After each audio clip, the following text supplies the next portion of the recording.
salut à tous les deux Horn Fisher. Aujourd'hui on se retrouve déjà pour vous souhaiter une bonne année 2018 à tous. Plein de poissons et tout ce qui vous fera plaisir. Donc on se retrouve pour le mag numéro 27, donc en compagnie de Mika.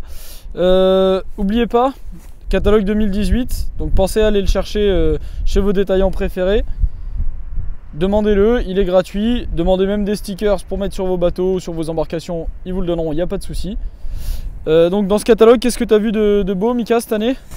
Cette année, on a le chabot et on a le sea pike.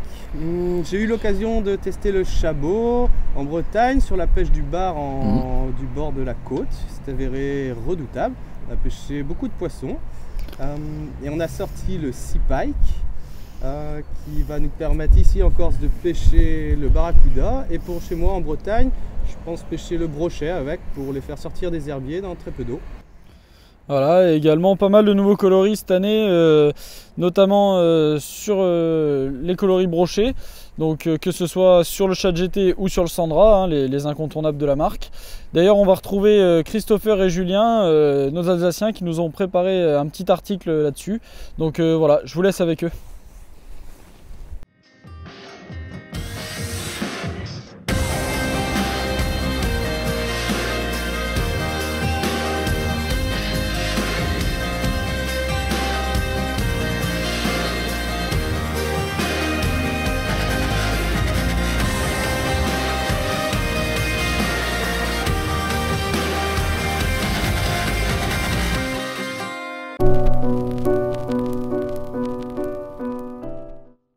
Salut à tous. Salut à tous. On est là pour vous présenter notre sélection de l'heure pour l'année 2018 parmi les différentes nouveautés de chez Delaland. Donc la grande nouveauté cette année, c'est le sea pike. Donc il existe en 7 coloris, en montée avec sa tête plombée, sinon non montée. Donc c'est la version qu'on préfère. Sur les 7 coloris, on en a 4 à vous présenter. Voilà. Donc il y a la version rose avec le ventre orange en peinture UV. Il y a le Ayou. Une version avec un dos brun et le ventre jaune. Et la dernière qu'on a à vous présenter, c'est une version qui a un coloris assez naturel. C'est le argenté dos noir. On va utiliser soit pour passer au-dessus des herbiers en linéaire. Monté en texan. Voilà, monté en texan. On utilise après soit en main quick lead, soit rien du tout. Et puis sinon, on l'utilise aussi avec les têtes plombées. Monté sur une tête pro ou sur ses propres têtes plombées. Voilà, qu'on utilise là pour pêcher dans les 2-3 mètres d'eau, voilà. Linéaire. Voilà. Au niveau de l'animation, c'est un linéaire très lent et puis avec quelques fois des pauses et puis on a souvent les attaques sur les pauses.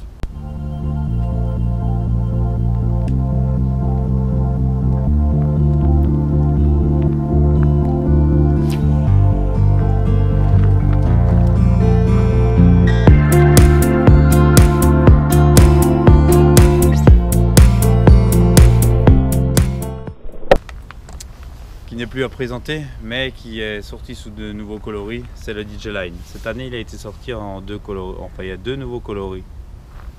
Non, 3. Il y a aussi 3 le nouveaux bleu, coloris, voilà. Ouais. Il y a donc toujours une version avec le dos Ayou et un ventre orange en UV. Il y a une version noire. Dos noir avec le ventre UV. en orange UV. en UV. Ouais. Ainsi qu'un autre coloris.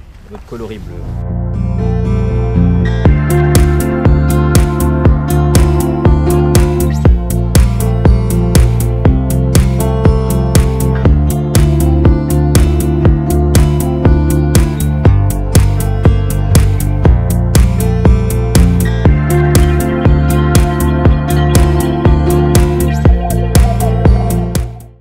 Il y a le Neoshad qui est pareil, qui est aussi un leurre qui marche bien sur le brochet, donc il est en 3 tailles. C'est vrai que j'utilise le 11 cm pour pêcher le brochet.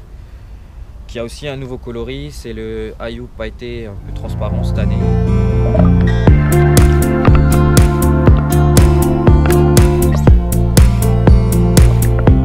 Après il y a les 2 incontournables, hein. Donc il y a le squeletton qu'on utilise. Moi j'utilise aussi pareil tout ce qui est en street, canal pour pêcher le silure, le brochet dans 2-3 mètres d'eau.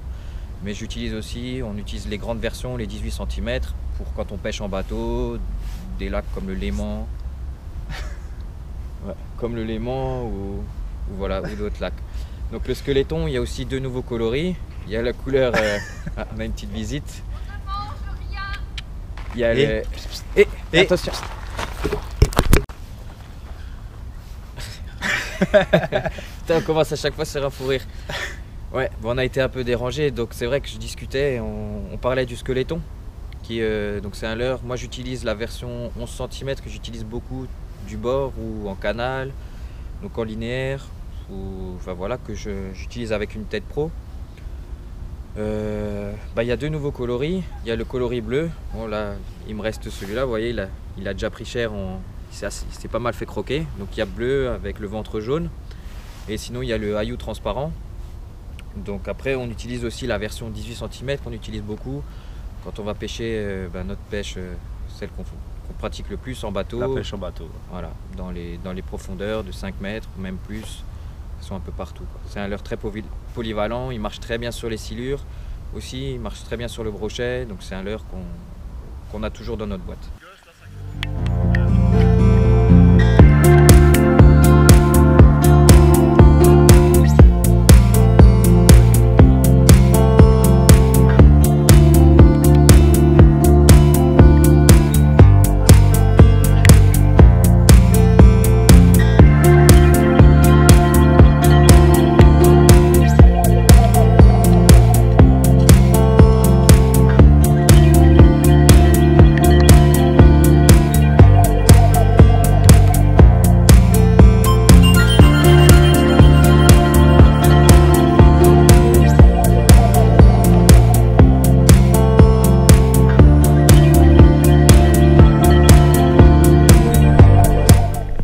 Donc après on va passer sur un de nos préférés.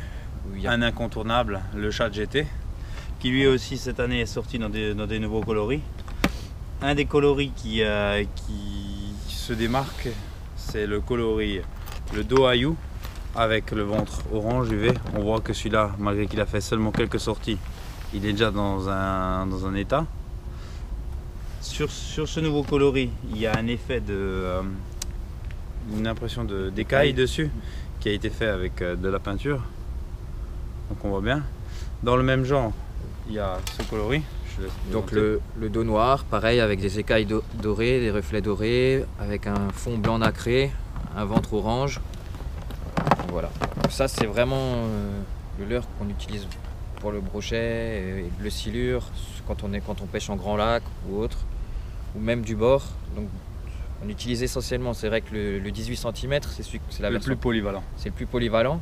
Après, dans les périodes où le poisson mange correctement, enfin, les périodes de forte activité, on pêche plus gros pour essayer de sélectionner. On utilise le 22. Et puis après, c'est vrai que moi j'ai tendance, début de saison, j'utilise aussi pas mal le 16 cm, enfin le 15 cm. Ouais.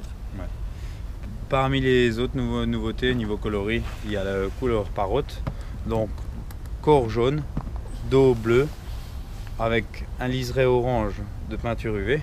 Et puis il y a également le rose avec le dos rose nacré, le blanc nacré dos rose avec le ventre orange. Et puis la version rouge pailleté avec le dos noir. Voilà. Bon, ben voilà, c'était la présentation. Bref, on coupe. Voilà. C'était notre présentation de leurre pour la saison 2018 avec toutes les nouveautés, les nouveaux coloris. Enfin voilà, j'espère que ça vous a plu parce que c'est un peu une première pour nous. C'est une grande première, ouais. Les On est un peu gêné devant la caméra. Voilà, les présentations vidéo c'est un peu une première, mais voilà, j'espère que ça vous a plu. Si vous avez des questions, n'hésitez pas et puis à bientôt quoi. À bientôt, au revoir. Voilà, alors j'espère que ces nouveaux coloris vous ont plu. N'hésitez pas à aller les chercher en magasin, ils commencent à être dispo quasiment partout. Là, comme vous avez vu, on est avec Mika, donc nous on va aller se faire une petite partie de pêche en mer sur les Saint-Pierre.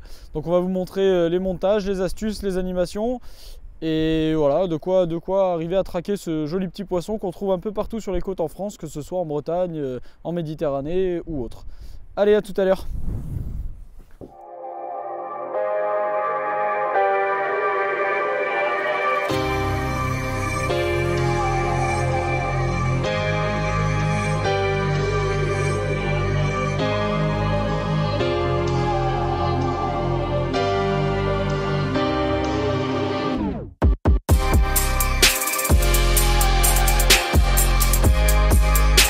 Du coup pour le Saint-Pierre, j'utilise une canne, ici c'est une 808 avec un moulinet 5000.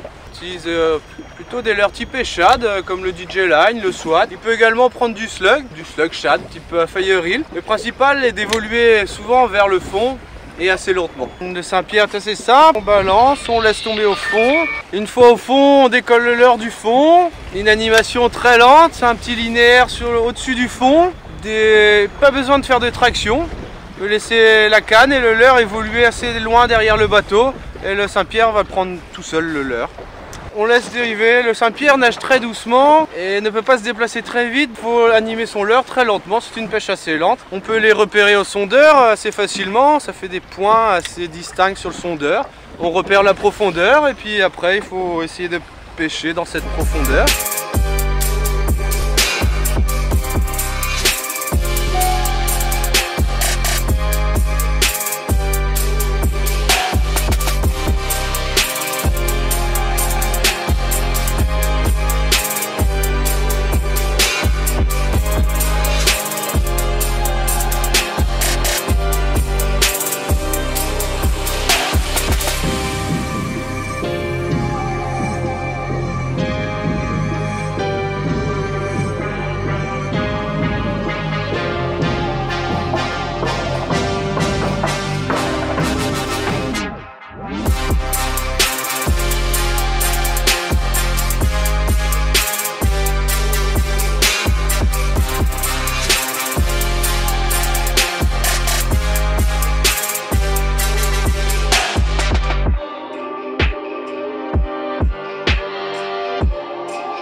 Parfois il est possible de prendre des packs comme à l'instant en faisant plus ou moins la même animation. Ici j'ai lancé, fait une traction, pris une bonne touche et on a eu la surprise de voir un pagre aussi parmi les Saint-Pierre. Voilà, bonne pêche.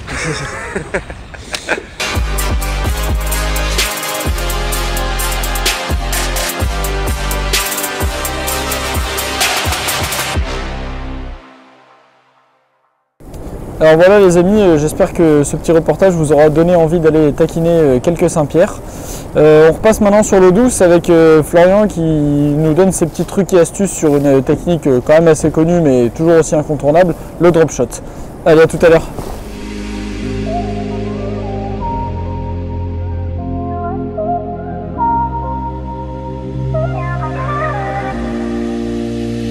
Salut les Dolan Fisher. Aujourd'hui, on va parler de la pêche en drop shot, parler des différents petits leurres qu'on peut utiliser et des montages et des variantes qu'on peut faire. Déjà parler des leurres. On va commencer par le leurre le plus adapté puisqu'il était vraiment développé pour cette pêche là. C'est le drop shad. Donc voilà, le drop shad c'est vraiment un leurre très simple avec une caudale petite finesse, très souple, qui permet vraiment de s'animer à la moindre sollicitation. Donc voilà, c'est vraiment un leurre très efficace. Donc après il y a une multitude de coloris, on est bien fourni en coloris, que ce soit flashy, que ce soit plus naturel. Le P-Party va vraiment très bien. Il y a des coloris plus clairs, voilà. Donc il y a vraiment une gamme de coloris vraiment très intéressante. Le drop shad. Après on va retrouver des petits leurres qui vont vraiment aussi très bien. Le street bait fonctionne vraiment très bien en drop shot parce qu'il est vraiment très souple aussi. Et moins de petites sollicitations et le leurre s'anime, donc c'est un leurre qui est très adapté.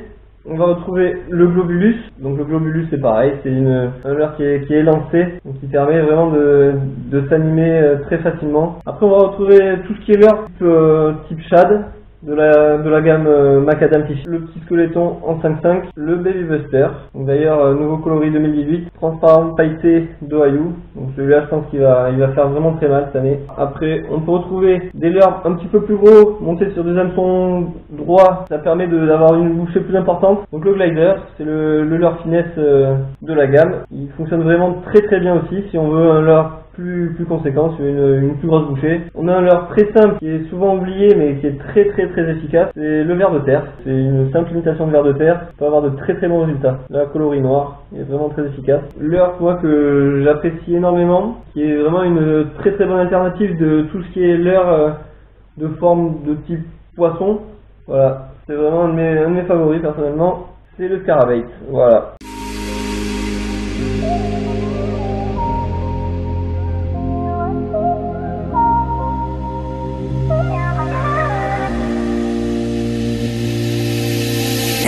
is coming, you're not here, I'm on my own.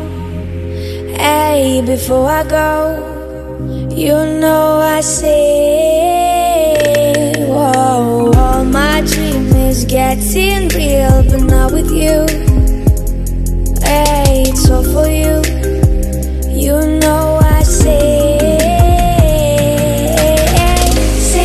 Say my name, if no one is around you. Say baby I love you if you ain't running game. Say my name, you acting kinda shady, ain't calling me baby.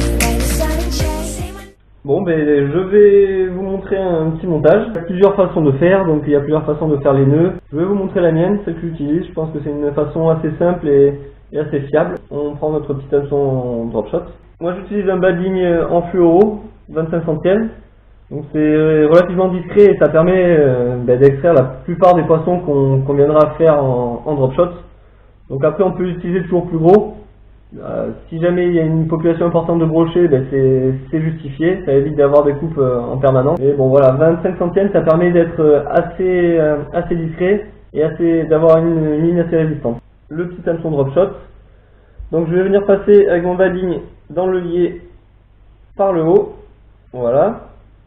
Je vais tirer environ une trentaine de centimètres et je repasse par le lié par le dessous. Voilà. Donc je me retrouve avec une boucle sous l'hameçon et mes deux brins au-dessus de l'hameçon.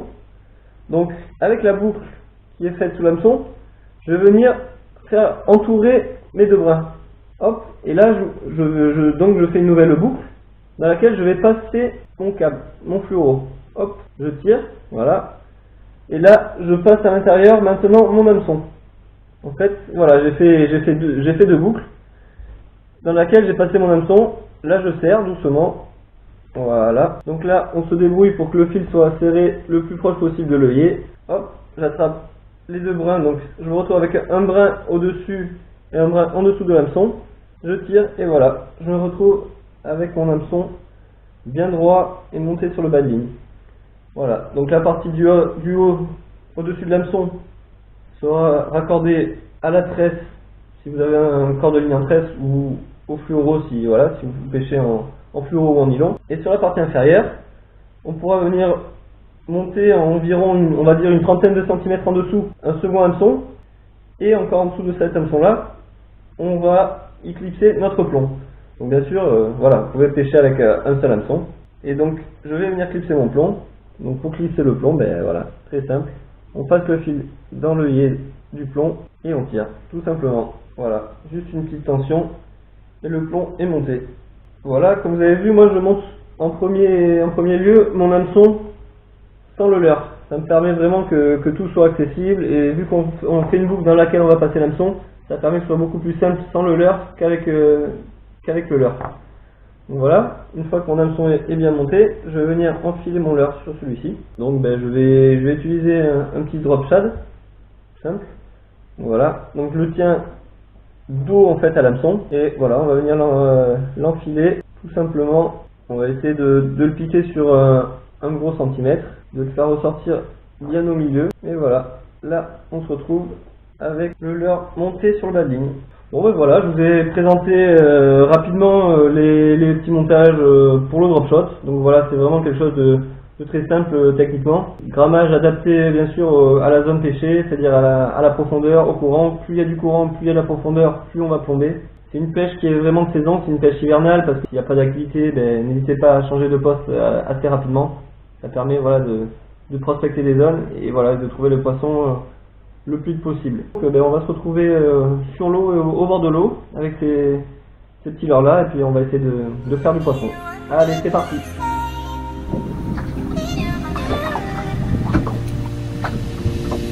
Don't let the words to get to you. I see the light. Hey, I'm feeling right. You know I say. Descendre au drop shad sur les crevettes. I'm still here. I hope you know. Hey, I'm all alone. You know I say.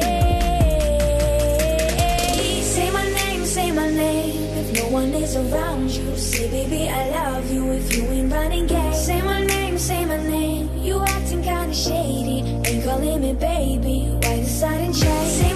Say my name, if no one is around you. Say baby I love you if you. Bon bah voilà, merci Flo pour ce petit article sur le drop shot, une technique quand même incontournable hein, pour l'eau douce chez nous. Le Deland Mag numéro 27 c'est terminé, nous on vient de rentrer donc on va aller laver le bateau tranquillement. On vous laisse avec une petite brève de secteur de Christophe et Guillaume qu'on fait un petit peu de poisson ces derniers temps. Allez, bonne soirée, à bientôt les Deland Fishers. Bonjour à tous, bienvenue sur notre nouvelle rubrique Brève de secteur. Alors on va vous parler un peu de ce qui se passe en ce moment par chez nous. On va commencer par la Bretagne avec Toff.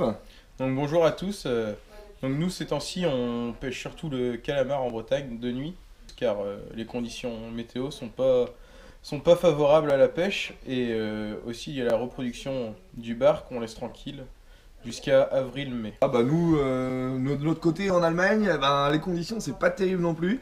On a pas mal de neige, on a beaucoup de vent, quelques tempêtes, donc c'est pas facile de trouver un créneau. Alors j'ai pu faire une sortie sur la pêche à la morue dans la mer Baltique, donc c'était sympa, on a touché pas mal de poissons, pas des monstres, les plus gros autour de 3 kg, mais c'était sympa, et quelques poissons plats également. Donc voilà, donc moi j'ai été surtout pêcher des lacs de barrage, donc j'ai réussi à toucher quelques perches avec le nouveau chabot, donc comme vous pouvez voir ici, donc voilà, le petit en 5 cm. Sur de la verticale a été vraiment redoutable sur les perches bretonnes. Donc voilà. Moi, la dernière sortie que j'ai fait ici, la dernière fois que je suis passé, c'était avec le néoshad, le petit néoshad que j'ai pu faire un peu de perche. Et sinon, en eau douce là-bas, ça varie, mais souvent avec des petits leurres aussi. On a eu des bons résultats. Et par rapport aux pêches qu'on a fait sur la Baltique, ce qui a eu le meilleur résultat, c'était des leurres roses et oranges. Notamment les petits fire eel, ça sur la morue ça a bien marché. Puis voilà, nous vous avez pu voir un petit peu ce qu'on a pris ces derniers temps, donc en espérant que pour vous aussi vous trouviez des moments pour pouvoir sortir et puis partager le passion avec nous. À la prochaine. Allez, ciao.